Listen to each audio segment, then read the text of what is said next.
Ah, now you can hear me.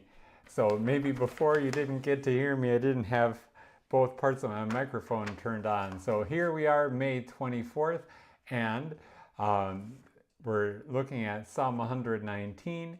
And if this psalm were a psalm in our, or a planet in our solar system, it would be Jupiter.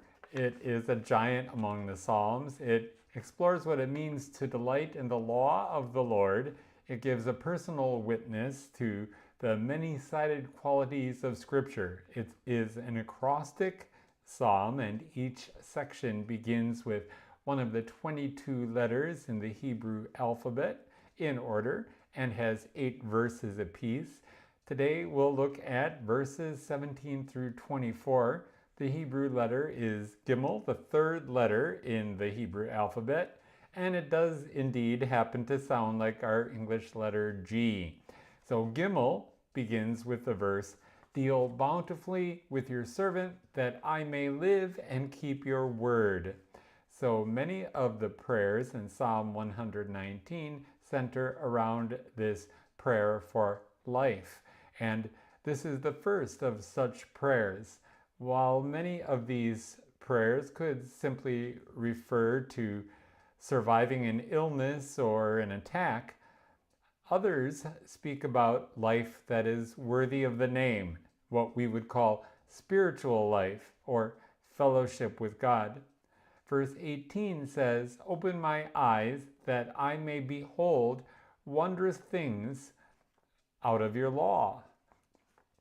We have some examples in the Old Testament of being able to have the veil removed from our sight. So one is Balaam. In Numbers 22:31, he had his eyes opened and he saw the angel of the Lord standing in his way with his sword drawn and in his hand. Then there is Elisha's servant.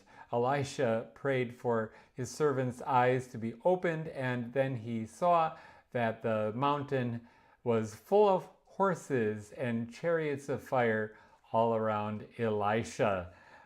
And then verses 23 through 24 say, "Even though princes sit plotting against me, your servant will meditate on your statutes. Your testimonies are my delight. They are my counselors." So the quality of Scripture that is highlighted here is the stability that it provides. During a time of threatening danger, Scripture fills and occupies a potentially distracted mind. This isn't speaking about escapism, it's talking about paying attention to the best advice and to the main issue at hand, namely the will and promises of God.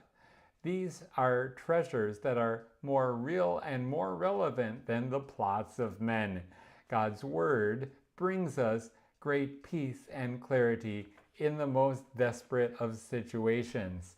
Well, I'm glad that we made it through my little desperate situation with not having my microphone turned on at first. I thought I pushed the button, but apparently I didn't. I have a little thing like this that I wear, and that is what transmits the audio to my computer so I can live stream.